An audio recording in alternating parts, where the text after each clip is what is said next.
Good evening students. तो आज का वीडियो स्टार्ट करते हैं। इसके पहले जो हम लोगों ने इलेक्ट्रिसिटी के पार्ट्स में इलेक्ट्रोस्टैटिक्स के बारे में पढ़ा था, चार्ज के बारे में पढ़ा था, आज उससे हम आगे बढ़ते हैं। तो ये कॉन्सेप्ट मैं आज जो शुरू कर रहा हूँ इस वीडियो में वो है इलेक्ट्रिक फील्ड। पहले हम लोग जानते हैं कि एक्चुअली इलेक्ट्रिक फील्ड होता क्या है।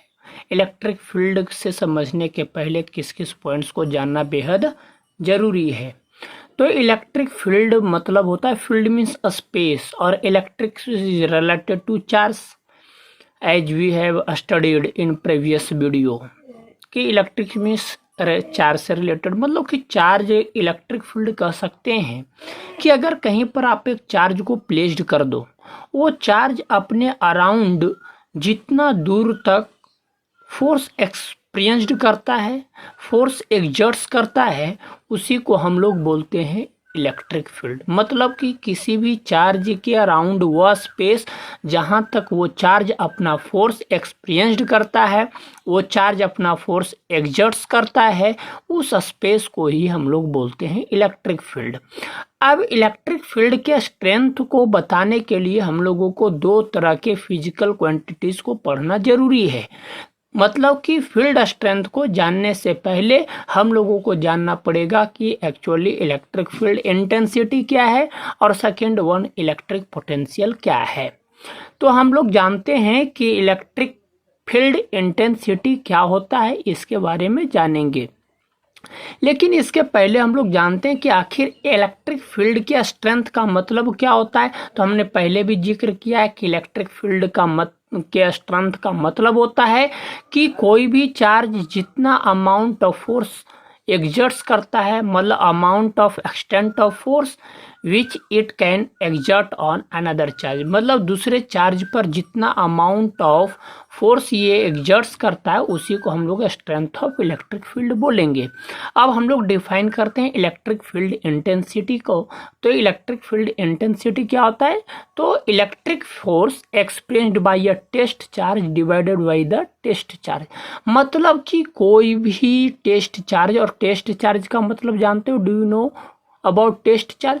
मतलब एक ऐसा चार्ज जो मान लो फील्ड अपना इलेक्ट्रिक फील्ड जनरेट किया, और अगर कोई आप ऐसा स्मॉलर अमाउंट का चार्ज लाए जो वो फील्ड को इलेक्ट्रिक फील्ड को डिस्टर्ब न कर रहा हो, वो उस चार्ज को हम लोग बोलेंगे टेस्ट चार्ज। मतलब वैसा चार्ज जो किसी भी इलेक्ट्रिक फील्ड को डिस्टर्ब ना करे, या दो चार्ज के बीच में जो फोर्स इलेक्ट्रिक फोर्स लग रहा है उस फोर्स को डिस्टर्ब ना करता हो, उस स्मॉलर अमाउंट ऑफ चार्ज को ही हम लोग बोलते हैं टेस्ट चार्ज।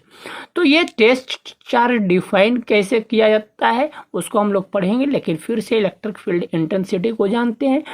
कहा गया the electric force expend by a test charge divided by the test charge, मतलब कि किसी भी टेस्ट चार्ज के द्वारा जो फोर्स एक्सपेंड किया जाता है और उसी टेस्ट चार्ज के द्वारा जब उसको डिवाइड किया जाता है तब हम लोग बोलते हैं इलेक्ट्रिक फील्ड इंटेंसिटी। इसका मतलब E vector, electric field intensity एक वेक्टर क्वांटिटी है और इलेक्ट्रिक फील्ड इंटेंसिटी को ई से डिनोट करते हैं। तो E vector is equal to electrostatic force by Q not. Q not test charge को डिनोट करते हैं Q0 से।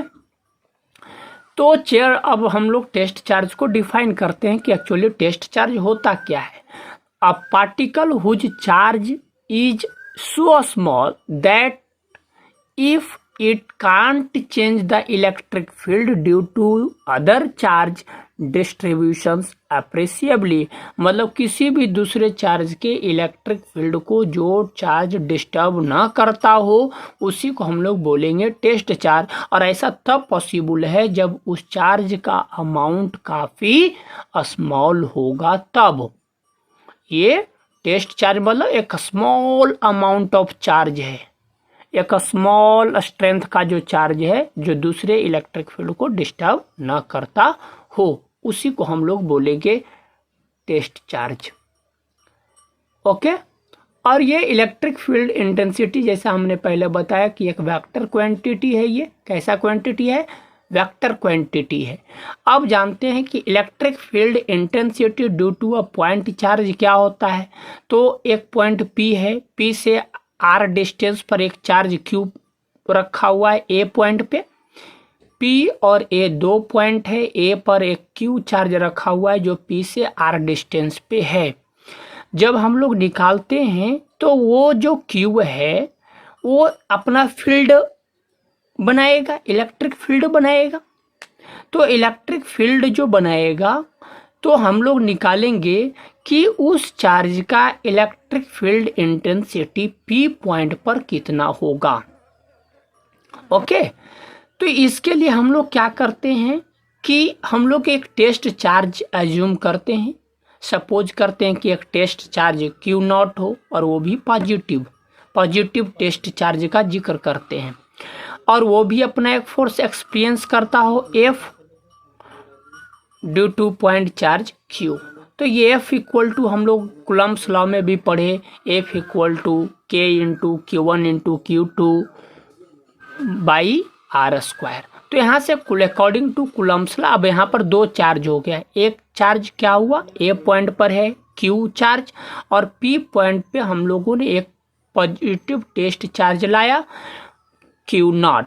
अब दोनों चार्ज के बीच लगने वाला फोर्स बना 1/4 pi epsilon not into Q0 by R square. ये बना कूलम्ब्स लॉ के अकॉर्डिंग।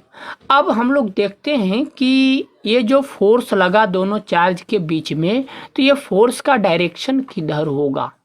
तो ये फोर्स का डायरेक्शन डिपेंड करता है नेचर ऑफ चार्ज के आधार पर। अगर मान लेते हैं Q चार्ज अगर पॉजिटिव है तो ये फोर्स जो होगा F जो होगा अवे फ्रॉम Q लगेगा।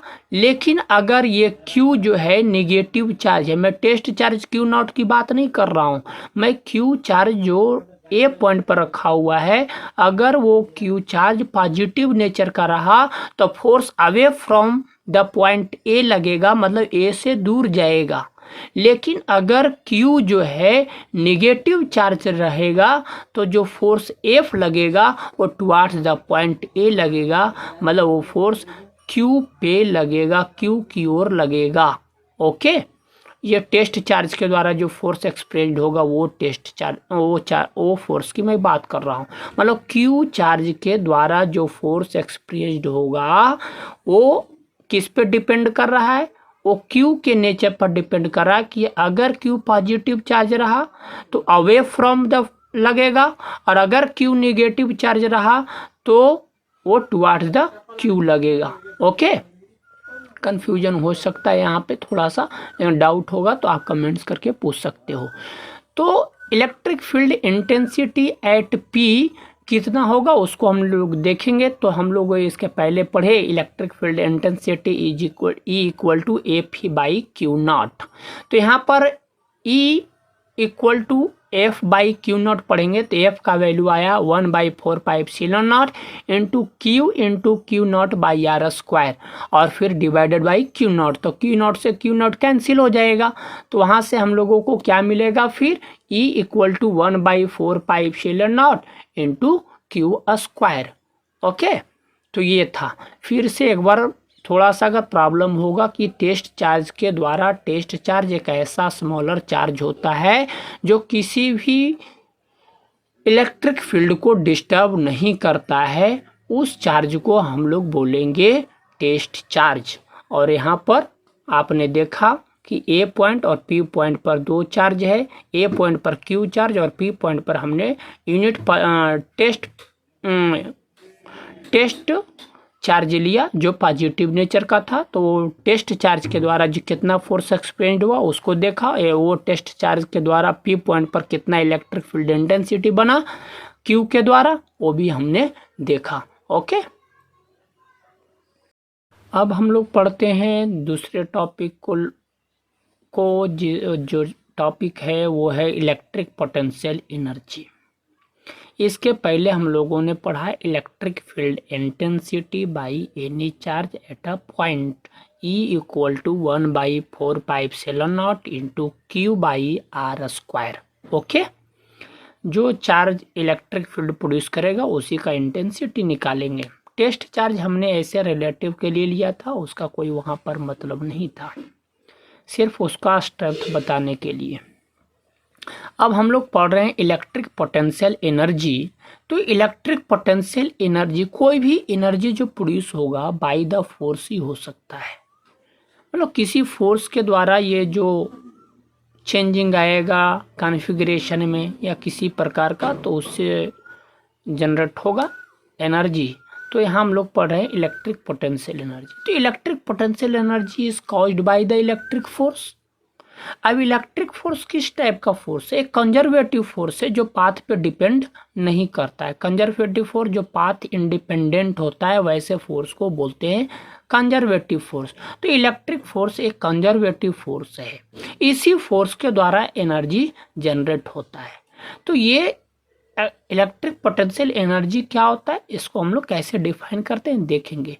Change in the electric potential energy is equal to negative work done by electric force in changing the configuration from initial to final. मतलब कि अगर एक पॉइंट से दूसरे पॉइंट तक फोर्स लगाकर अगर चार्ज के कॉन्फ़िगरेशन को चेंज किया जाए, तो उस पोटेंशियल एनर्जी में जो चेंजिंग आएगा by the electric force, that is called electric potential energy. जैसे एज्यूम करते हैं दो पॉइंट, एक पॉइंट ए लेते हैं, एक पॉइंट बी लेते हैं, और अगर मान लेते हैं कोई चार्ज को ए से बी डिस्प्लेस किए, ए से बी ले गए, तो क्या हुआ इसमें?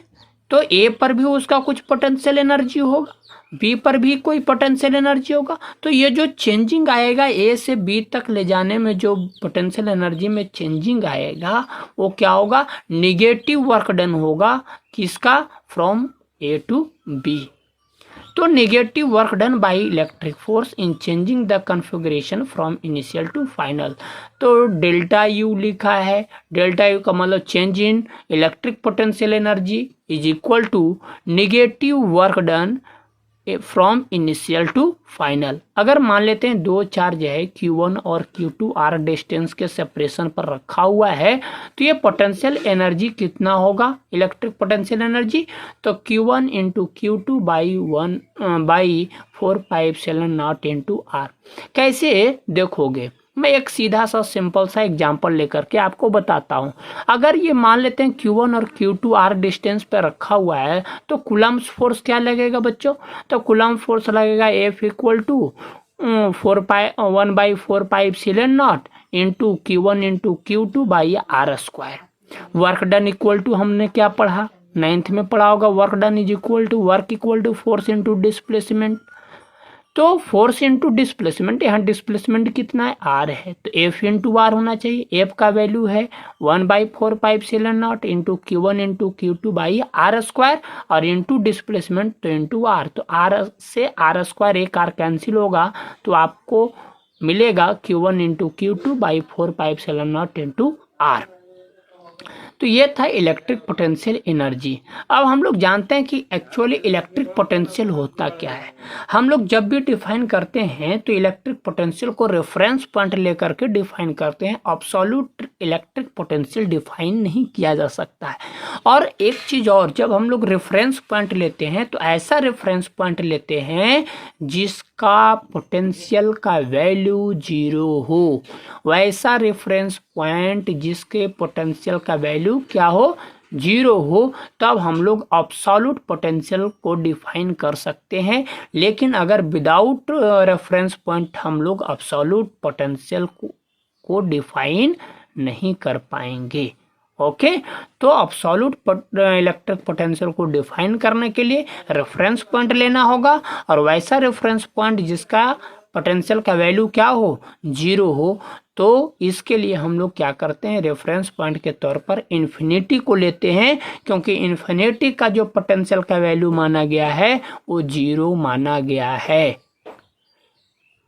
ओके, तो हम लोग डिफाइन करते हैं इलेक्ट्रिक पोटेंशियल को, एब्सोल्यूट इलेक्ट्रिक पोटेंशियल को।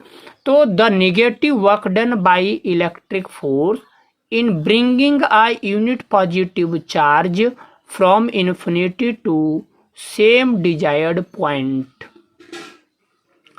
फिर से समझेंगे कि किसको एक्चुअली कहते हैं कि अगर मान लेते हैं एक चार्ज हमने रखा, वो चार्ज इलेक्ट्रिक फील्ड जनरेट करेगा। अब उस पॉइंट पर चार्ज है, पॉजिटिव चार्ज का इलेक्ट्रिक फील्ड जनरली हम लोग कंसीडर करते हैं। तो अगर हम लोग इन्फिनिटी से कोई चार्ज लाए, वो चार्ज ला रहे हैं, उस चार्ज को लाने में जो वर्क डन होगा तो निगेटिव वर्क डन होगा। The negative work done by electric force in bringing a unit positive test charge from infinity to that point, मतलब उस इलेक्ट्रिक फील्ड के किसी भी एक पॉइंट पर इन्फिनिटी से ये यूनिट पॉजिटिव चार्ज को लाने में जो वर्क डन करना पड़ेगा वही एब्सोल्यूट इलेक्ट्रिक पोटेंशियल कहलाएगा। समझ में आया?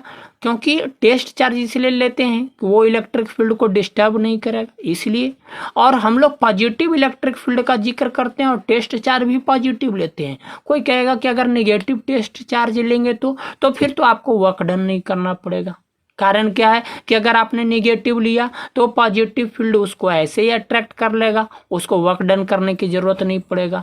तो अगर पॉजिटिव इलेक्ट्रिक फील्ड है तो पॉजिटिव चार्ज लेंगे तो वो रिपेल करेगा, तब उसमें वर्क डन करने की जरूरत पड़ेगा। और वर्क डन होगा, रिपल्सन होगा, दूर भागेगा, और उस रिपल्सिव फोर्स के अगेंस्ट में वर्क डन करना पड़ा, इसलिए वो निगेटिव हुआ।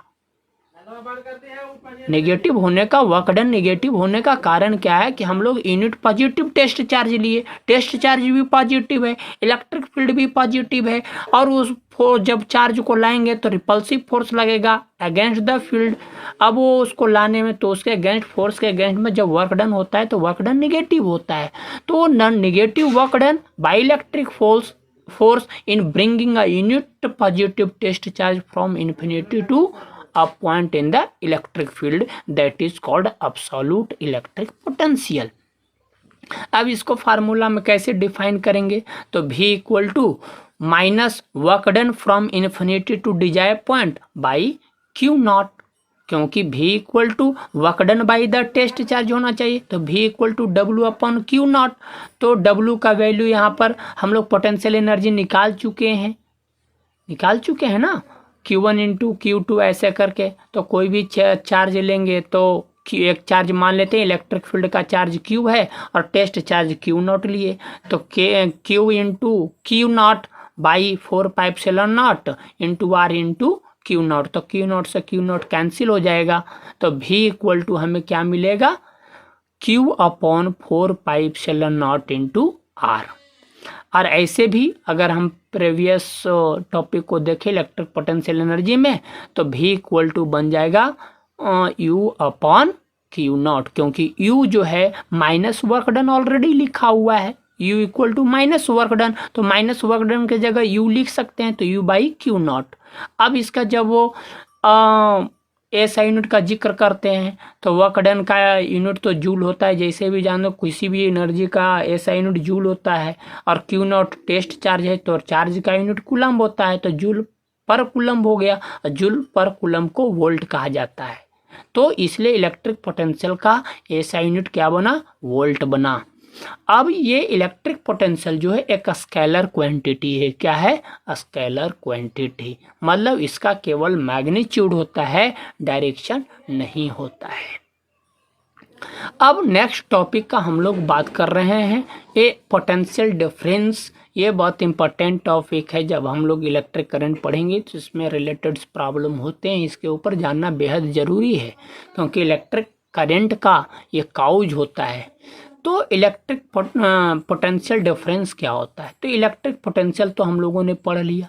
पोटेंशियल डिफरेंस का मतलब हुआ कि जैसे इलेक्ट्रिक पोटेंशियल पढ़े वैसे ही दो पॉइंट का पोटेंशियल होगा, दोनों पॉइंट के पोटेंशियल का डिफरेंस ही पोटेंशियल डिफरेंस कहलाएगा। एक्चुअली डेफिनेशन यही है। मान लेते हैं कि इलेक्ट्रिक फील्ड का दो पॉइंट हम लोगों ने एज्यूम किया, एक पॉइंट ए लिया, एक पॉइंट बी लिया। पॉइंट ए पर इन्फिनिटी से टेस्ट चार्ज लाएंगे ए तक, तो वहाँ पर उसका जो पोटेंशियल होगा ए का VA, और उसी प्रकार से इन्फिनिटी से कोई टेस्ट चार्ज लाएंगे बी पर, तो उस बी पॉइंट का पोटेंशियल होगा VB। तो इलेक्ट्रिक फील्ड में दो पॉइंट बना ए और बी, जिसका पोटेंशियल VA और VB है। ओके, अब यही दोनों पोटेंशियल का जो डिफरेंस होगा पोटेंशियल डिफरेंस कहलाएगा। मान लेते हैं कि कोई चार्ज को ए से बी की तरफ ले जा रहे हैं, किधर से किधर, ए से बी की तरफ। तो ए से बी की तरफ ले जाएंगे तो ए का पोटेंशियल ज़्यादा होगा, बी का पोटेंशियल कम होगा। ए से बी की तरफ जाएंगे तो ए का पोटेंशियल ज़्यादा, बी का पोटेंशियल कम होगा। तब इस केस में क्या होगा बताओ?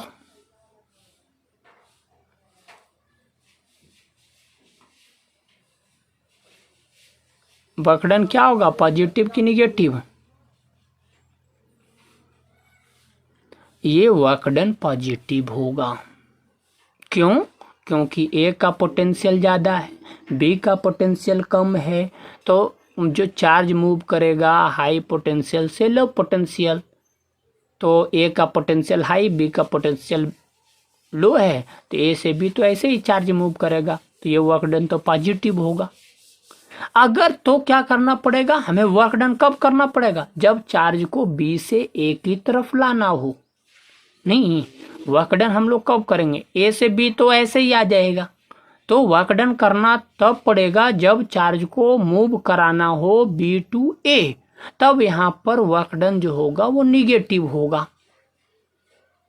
बात समझ में आया? तो ये निगेटिव वर्क डन हुआ। तो अगर हम लोग ऐसे लिखे तो ये भी निगेटिव वर्क डन है। अगर हम लोग भी ए माइनस भी बी लिखे तो बताओ भी ए माइनस भी बी कैसा क्वांटिटी आएगा, पॉजिटिव कि निगेटिव? ध्यान में रखना है कि ए का पोटेंशियल ज़्यादा है, बी का पोटेंशियल कम है, तो भी ए माइनस भी बी पॉजिटिव होगा। और वर्क डन बी टू ए हो रहा है तो वर्क डन निगेटिव होगा। तो वहाँ पर भी ए माइनस भी बी इज इक्वल टू लिखा हुआ है minus work done B to A by Q naught, मतलब और minus work done B to A का मतलब delta U by Q naught हो गया। और बी टू ए का मतलब हुआ work done by an electric force in bringing the test charge Q naught from B to A. दिखा? तो ये था आपका पोटेंशियल डिफरेंस का डेफिनेशन। फिर इसको हम लोग ऑफलाइन क्लास में बढ़िया तरीके से